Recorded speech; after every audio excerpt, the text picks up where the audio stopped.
When your life causes you to ask for something, the source energy part of you becomes it. In other words, a better title for the next book even would be, it will be a very long title. I am source energy. I come forth into a physical body. My environment causes me to give birth to a new desire. Too long? My environment causes me to give birth to a new desire. And when that new desire is born, the non-physical part of me becomes one with that new desire. In other words, not only when you ask is it given, but when you ask, the non-physical part of you becomes that which you are asking for. And that source energy part of you then calls you toward it. The call of source is all about that. In other words, talk about a current, talk about an energy stream, talk about inspiration, talk about an impulse, talk about a stream that is flowing so magnificently that it takes quite a bit of effort to not go in the direction of it. It's a powerful stream. So when you go with the flow of that stream, we call that allowing. Allowing yourself to stay up to speed with what life has caused all of you to become. And when you don't go with the flow of that stream, we call that resistance. And that resistance is something that you learn along your physical trail. It's hard work to be in that state of resistance. Can you imagine taking your canoe down to the river's edge? You've got your oars already very securely attached to the edge of your canoe, and you put your boat in the water and you deliberately turn it upstream. And then you begin paddling against the current.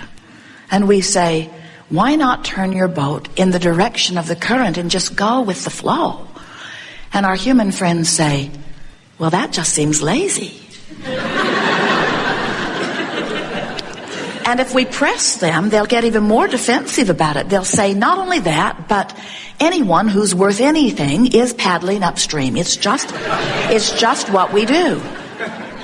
It's what my mother did. It's what her mother did. It's what my family does. It's what we do. We paddle upstream. This is the way that we acknowledge our accomplishment. It's the way we become virtuous. And we say, but how long can you keep that up? And you say, I'm willing to find out. Because all of the trophies and all of the monuments are given to those who work very hard as they paddle against the current. Because anyone can just let go and go with the flow. Where's the virtue in that? Where's the accomplishment in that? Why would you get a reward for doing something that is so easy? Something that anybody could do? And we say, because it's the way the universe has been set up. Because it's the promise of your future. Because, and here's the big reason, because nothing that you want is upstream.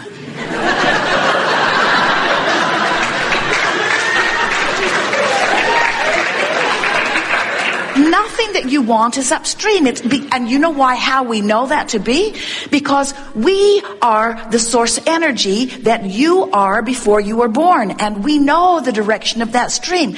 We are that non-physical essence that becomes one with the preferences that you give birth to. In other words, we are there calling you downstream. And you know where we are?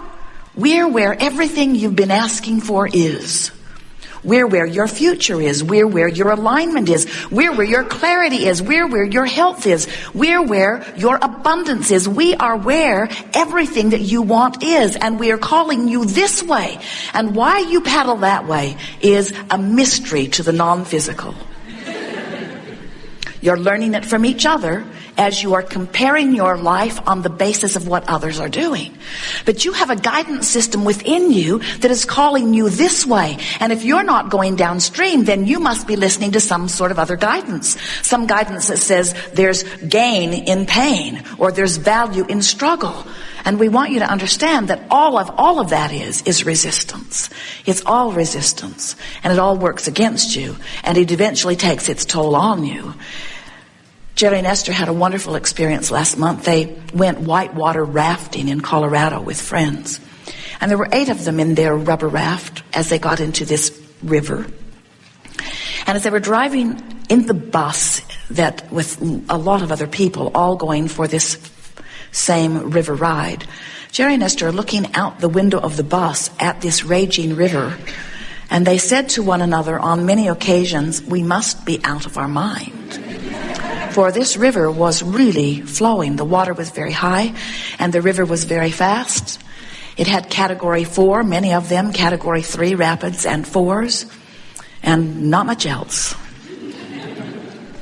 And so it became very obvious to Jerry and Esther and their friends as they got into their raft that they were not going to have much effect in paddling upstream. The current of this river was such, it was obvious that going with the flow was the best way of approaching it. And we want to call your attention to this flow that is the flow of your life experience. And we want you to see how hard it is for us to understand why it would not be obvious to you that going with the flow is the most natural and obvious thing to do. Why you would try anything else is odd.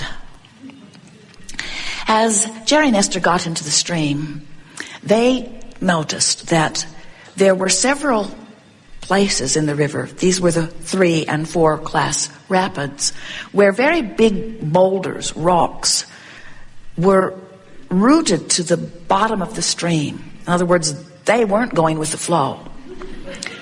But because the flow of the river was so strong, those boulders that were stationary in the stream were taking quite a beating. In fact, such a beating that their river guide was very careful to point out to them, you don't want to get your raft up against one of those rocks.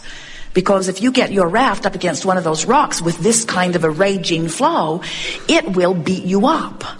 And then Esther remembered the disclaimer that they all had to sign before they got in the boat. Pages and pages of things that after the first paragraph Esther stopped reading because it was evident that the river guide did not think that many of them would survive this day. And as Esther saw this river and those rocks that were standing against the flow, she understood that. And we want you to understand that that's what happens to you sometimes when you get hold of something, you get hold of a justification or a defensive attitude or a rationalization, and you cling to the floor of the river, a river that, by the way, you are responsible for the speed of. Do you get that? Do you know that every time your contrasting life experience causes you to know what you don't want, even if you don't put words to it, you know what you do want. And when you know what you do want, when that preference or desire is born, that's what causes this river to flow faster and faster and faster. So the longer you live in your physical body, the more you live life, the more you precisely identify what you want, and the more you add to this flow. And every time you say, I would like that, whether you say it with words or whether you say it by saying, I don't want that, do you know that you cannot say, I don't want that without saying, that is what I prefer? This is the way the contrast works. So you get the river moving faster and faster and faster and faster and faster. But if you're pointed in opposition, then the river is beating up on you. And anytime you are pointed in opposition, that's what negative emotion is. In the moment that you let go of the defensive or justifying or rationalizing thought, in the moment that you release it, you stop paddling upstream. And do you know what happens when you stop paddling upstream? Your boat turns and starts going downstream. You don't have to paddle downstream. You don't even have to paddle your turn. Just stop paddling upstream. Let go of the oars. Let go of your determined justification or defensiveness or rationalization or beating the drum of what's wrong or explaining how you got there or explaining how long you've been there or explaining that it's not there that you are there or complaining about being there. In the moment that you stop doing that, the river will turn you. And do you know, in the moment that you stop doing that and the turn takes place, you feel relief. Now we know that many of you say, but if what I want's downstream and I've just barely turned, shouldn't I put a motor on my boat so I can get faster to where I want to be? And we say, think about it. Think about it. The stream will carry you there. So just stop doing that, paddling upstream. And as you stop doing that, the river will turn you and the river will carry you. And the relief that you will feel in the turning in the stream is everything. In fact, that is what we want you to focus your powerful now upon always. Am I pointed this way or this way in the stream? Am I paddling against what I've been asking for, or am I letting the stream carry me toward what I am asking for? Can you imagine Jerry and Esther putting their canoe in the stream, and as they're setting in, saying, wait a minute, and then they ask the river guide, how far will we flow in this river? Oh, about 10 miles, he will say. Well, I would like to get back in the truck and put my boat on top of it, and I would like to drive 10 miles back downstream, and then I would like to put my boat in just a few feet from where I'm going to take it out. Seems more efficient, doesn't it? In other words, why not start out right where I want to end up? And we say, what's the fun of that? That seems ridiculous when you talk about that river ride, doesn't it? And yet, it's the way so many of you behave relative to things you want. You say, I'm over here and I want to be over there. And then you say, and because I'm over here instead of over there, I'm going to be miserable as long as I'm over here. And we say, your misery has you pointed upstream and won't let you go over there. And you say, oh, well, the stream is strong enough. You said the stream was strong enough that I can't fight against the current. So I'll just fight against the current, and then I'll just let it be hard to get over there. And we say, why do that? Remember the rewards, you say. The books, they'll write books about me if I paddle upstream. If I dig a big, deep hole and then climb out of it, everyone applauds. But if I just stand there, not in a hole, no one even notices me.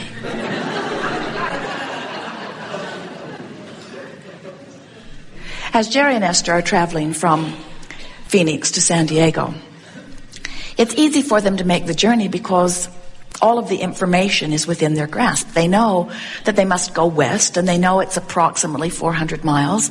And so they don't get 5 or 10 miles down the road on the way to San Diego and then start arguing with each other about whose fault it is that they're not there already. Because they understand that there's a journey, and they feel satisfaction pointed in the direction of it. Have you ever been in traffic that is not moving? Jerry and Esther have just come through California, and so there was a lot of traffic that was not moving.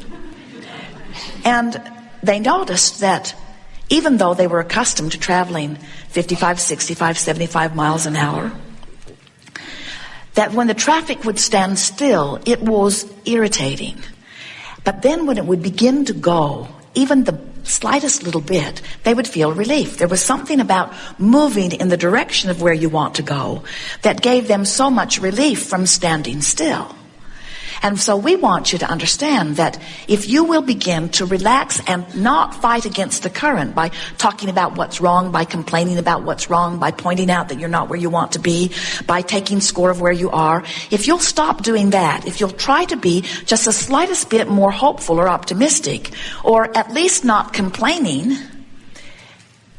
that you will stop that resistance and the stream will turn you and you will feel relief. And it's the relief factor that we want you to begin focusing upon, because if through the day, no matter where you are in the stream, you are relaxing with the intention of giving yourself relief, what's happening is you are bit by bit, day by day, releasing more and more and more layers of resistance. And you are allowing the stream to carry you more in the direction of what you are wanting. And as you begin to really allow yourself to go with the flow, the speed of the stream without resistance is exhilarating. The speed of the stream with resistance is excruciating. So there are two factors always involved in the way you feel. How fast your stream is flowing, which is totally what you've caused to happen, and what you're doing with your thoughts right now in relationship to the stream. And when you understand that all you have to do, you see, the stream is already flowing. Sometimes people say, well, I need to do more goal setting, and I need to say more affirmations. I need to make more things happen. I need to get control of my life, and I need to make more things happen. I need to be more disciplined, and I need to do more of the things that will make things happen. And we say, we want you to understand that your life experience itself has been all that has been necessary for you to establish your future experience. Every time someone's rude to you, you want people to be nicer. When you're rude, you want to be nicer. When you're confused, you want more clarity. When you don't have enough of something you want more of it. In other words, you're constantly adding to this vibrational escrow.